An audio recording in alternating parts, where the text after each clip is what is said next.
we're going to be looking at some very new features that Salesforce has to offer, but also some very forward-thinking things that are on our product roadmap. So to properly set our expectations there, we need to review Salesforce's Safe Harbor slide. Now, if you've never seen this slide before, all it means is that when it comes to Salesforce, any purchasing decisions that you make should be based on the functionality that you have at the time of purchase and not on roadmap items. I'm Matthew Barnhart. I'm a senior product manager here at Salesforce, and my role is to make Microsoft products like Outlook and Exchange work great with Salesforce. Today, I want to talk about Email Connect. And that's a feature that really comprises two important parts. One is Exchange Sync, and the other is the Salesforce app for Outlook. So we're going to cover both Exchange and Outlook. Great. So how do we work with Salesforce and Microsoft at the same time? First, let's recognize that sales reps manage their email, their contacts, their calendars, all of that in a variety of ways, in a variety of places. First of all, they're not all on Windows machines, they're also on Macs. They're using all sorts of different browsers. And when they're away from their desks, they've got their various mobile devices, their phones and their tablets. So the question is, how do we make them effective in all these places, even when they're not logged directly into Salesforce? So let's talk about two business goals that are motivating this feature, Email Connect. Number one is, let's say you have all these Salesforce contacts and calendar events, and you just want to extend that reach for your users. It's in Salesforce, but where else is it? How can you make your users effective elsewhere? So our answer for that is, let's sync your contacts and your calendar events. In other words, mirror that data in multiple places so it's always where you need it, and not only for read only, but also to modify it, manipulate it, just do Salesforce work wherever you are. Second important goal is, I just said that users are always out and about using many different devices, but then they'll also tell you, you know what, I live in Outlook. So what we want to do is, let's bring Salesforce into Outlook where people are living anyway. Let's let them not only look at Salesforce data, but let's let them interact with it, read it, modify it, create new data. So for that, you need a visual experience of Salesforce embedded into Outlook. So before I talk about exactly how that's architected, how you might decide to implement it, if you should, and so forth, let's make it a little bit more concrete with a demonstration. So I'm going to start with the visual experience within Outlook. So right now, what we're looking at is Outlook Web Access. This demo would also be valid for Outlook, let's say 2013, installed on a desktop. Same experience. So here I am with Outlook Web Access. I'm reading my email. Let's say I look at this one right here, and okay, this is an important email. It says something about a letter of intent. There's this Word document that is probably very important for the opportunity that I'm working on. Here are all the to and CC'd people, all the relevant people for the deal. But I'm thinking, okay, I want to look up more about them. And in fact, maybe I want to save this email to Salesforce. So I just clicked on the Salesforce tab here, right within my email pane. This was easy to activate, by the way. There was no installation. Okay. I mean, my admin just made that available to me. So now I look down here, and there's all this relevant Salesforce content, all the CRM content, all the people on the to and the CC and the from, they've been looked up. This is the Salesforce data. So I want to know more about Lisa. I click on her and look at that. This is the data from my Salesforce CRM. I didn't have to go to another tab and log into Salesforce. Likewise, I can see based on these people, what are the accounts that are of interest? What are the opportunities that are probably relevant to this email, even the cases? And once I do so, I might say, okay, now I know. I want to save this email and I want to save the attachment to this account in Salesforce. Is that going to be a difficult copy, paste, download, upload operation? No. I'm just going to click on my little cloud icon right here, and I get a message, email added. It's been added to that record with the attachment in Salesforce. I did it all from Outlook. That's pretty impressive. Thank you very much. We're proud of it. Okay, so let's, that was the visual experience. Let's take a look now at our synchronization. So for that, I'm going to show you a couple side-by-side windows where I am showing you a Salesforce calendar in the classic view. This works just as well in the new Lightning interface, by the way. Excellent. Here we are in the classic view, my calendar, and I've also got an Outlook web access calendar over here. Okay. The idea is simply to mirror. So I say, hey, let's create a new item right here. How about a lunch meeting with my XYZ client? Okay. I'm going to save that, and here it is. And we're going to wait for this to show up on the other side. It works really fast because it's already done. Oh. This synchronization engine lives within Sales Cloud. It knew practically instantaneously that I had done work in Salesforce, and then it just sent it on over to Exchange. Not only am I seeing it in Outlook in this client, but if I have a calendar connection on my iPhone, I'm going to see it there. Likewise for my Android tablet, and so forth. Okay, well, I gotta say, it looks like you did an incredible job with the speed at which you copied over. But this looks like functionality I'm used to from Salesforce for Outlook. You're right. That's exactly right. Salesforce for Outlook is a powerhouse product, very successful, very popular, that does just these things I've demonstrated. It's a visual experience in Outlook. It's synchronization. So what's new? Here's what's new. Salesforce for Outlook works on Windows machines running Outlook. So if you're running Windows Outlook, fantastic. But in today's world, everyone's walking around with all the other devices. In fact, one of the things that we hear most often is, when are you going to give me Salesforce for Outlook on a Mac? We've been hearing that a long time. I just did this whole demo on a Mac, by the way.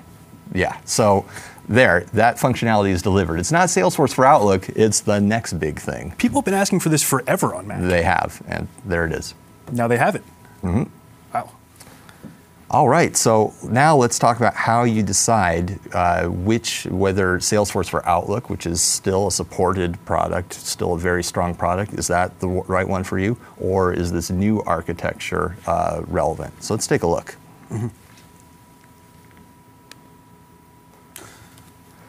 All right. We're getting back into the slides now. Yes, we are. Okay. Back into the slides, correct.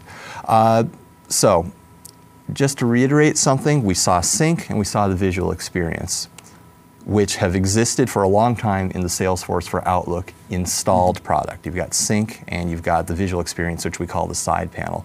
I'm in particular today emphasizing Email Connect, which is the cloud-based, the cloud-delivered version of that functionality. The sync portion we call Exchange Sync now, and the visual experience we call the Salesforce app for Outlook. So and by the way, you can you can use these, you can consume these in different combinations. If you want to move into this new feature area in a stepwise fashion, you could decide to do your sync with the new Exchange Sync, but continue to have the visual from Salesforce for Outlook, or any combination you can think of.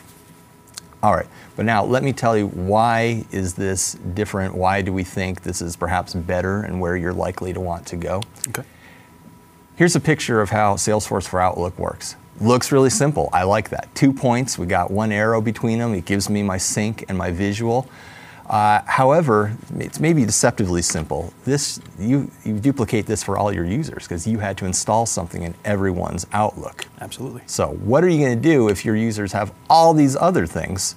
They have their Macintoshes, they've got their Android devices, and so on and so forth. Rather than develop a client to install on every one of these new devices, which would just compound the installation issue. Instead, we thought, how about we see what all these things have in common? And what they have in common is that they all connect to your Exchange server already, or Office 365, if that's what you're using. So why not leverage that? Your IT department has already made everybody consume their calendar, their contacts, their emails, and everything on these devices. They've already connected it to Exchange. So what we do here is we say, you could deliver your sync functionality as just a point-to-point between Salesforce and Exchange, while at the same time doing the installed visual experience from SFO. But you know what? I still find this diagram too complicated. The real ultimate solution, and it's available now, is what you see right here. Email Connect is that arrow between Salesforce and Exchange. It says, let's just connect one point to one point, one cloud to one server or cloud. So to deliver all this functionality to all your end users, you install nothing on their devices. You don't even install anything on Exchange. It's just a simple bit of configuration.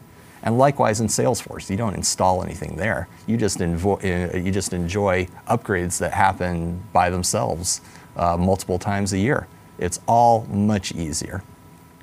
So those benefits that you see, the cloud-to-cloud architecture means it's running in the background, it's always working, and no performance impact on end user devices because all the heavy lifting is done in our cloud where we have the infrastructure to do so. Any device, or I should really say any device that's Exchange connected, but that's just about all of them. And it's easy on IT because there's nothing to install, just configuration. It's easy to manage centrally. So how would you choose? Let's go into the key questions here. There are 3 questions that I think can really drive it. Number 1, it's important to understand what Exchange server you have at your company. And make sure that the IT folks that you speak to tell you, well, you should actually find out about both Exchange and Outlook. But Exchange is the server, Outlook is the application that's installed on people's desktops. The Exchange server is the most critical thing to know. Okay. Second, think about the business requirements. At your company, synchronizing contacts might be all you need. Maybe you don't need a visual experience, or vice versa. Figure out those requirements. And third, what kind of devices do you need to serve, or really, what users' devices do you want to serve? If everyone's on a Windows laptop, then that simplifies things. So armed with this knowledge, especially of the Exchange server, just notice that for that app for Outlook, the visual experience, that relies on Microsoft's latest technologies. So you're going to need Exchange 2013 or Office 365 if you're in the cloud now. And it requires Outlook 2013 if you're installing Outlook, or Outlook Web Access, which is what I demoed. For Exchange Sync, it's a little bit broader what works. Microsoft's Exchange technology going back to Exchange 2010 is compatible and will make synchronization work. And if any of those requirements limit you, there's always Salesforce for Outlook. Your Microsoft technologies going back to 2007 are supported. So, we're not done there. We still have some roadmap items to do. Like I said, if we build this just once instead of lots of different clients, it means we get to do lots of exciting features in this new architecture. Key for the app for Outlook is I showed you how you could interact with Salesforce within your email reading process. Well, you can also do that with your calendar process. The app also works within your Outlook calendar. Right now, it's in a read-only mode. Very soon, you'll see that you can associate your calendar events into Salesforce from Outlook. So not just read-only, but also creating data. And also very exciting, this row of icons down at the bottom of that screen there, that's not delivered yet, but look for it in a coming release. Each of those is a create a contact or create a case, create an opportunity. That's right, quick actions deliverable right within Outlook. Exchange Sync, we're going to do even more work on our calendar event sync. We are going to deliver calendar event deletions getting synced. So deletions or cancellations, it's the same thing. It will help make sure that your calendar is truly mirrored between Exchange and Salesforce. Also synchronizing recurring event series. Today we sync only one-time events. And with this, we will be prepared to call it a generally available release. Okay. I'm sure some of our viewers are wondering, wait, that's a beta, what does that mean? Everyone can use it, and it's high quality. It just didn't have all the features yet so that we want to call it generally available. But we encourage you to try it now. In Salesforce for Outlook, what I'll just say is it is still extremely important. We are supporting it.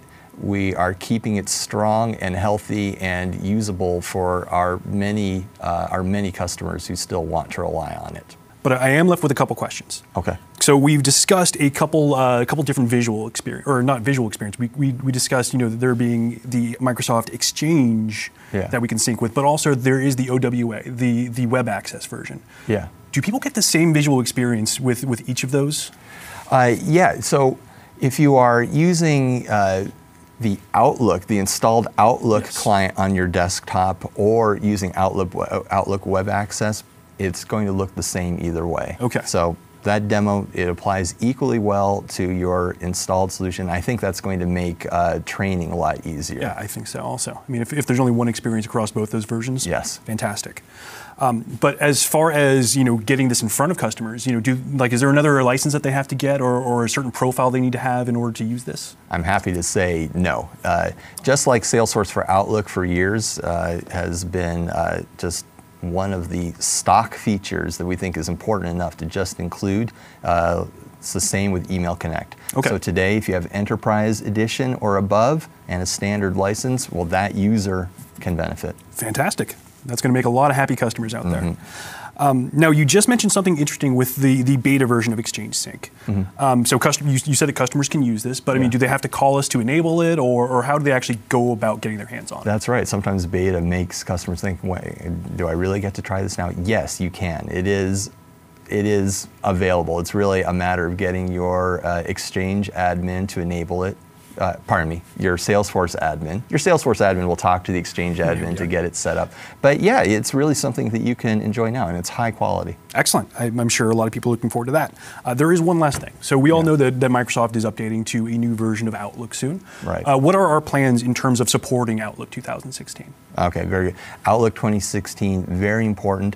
What I want our customers of Salesforce for Outlook to know is that we are actively working on supporting that in Outlook 2016. For the moment, we recommend that they not upgrade their Outlook to Outlook 2016. We're going to make frequent announcements about that, and in particular, encourage our customers to follow the Success Community group that's called Salesforce for Outlook and Email Connect. That's where you'll find all the latest news. But hold off on upgrading for the moment.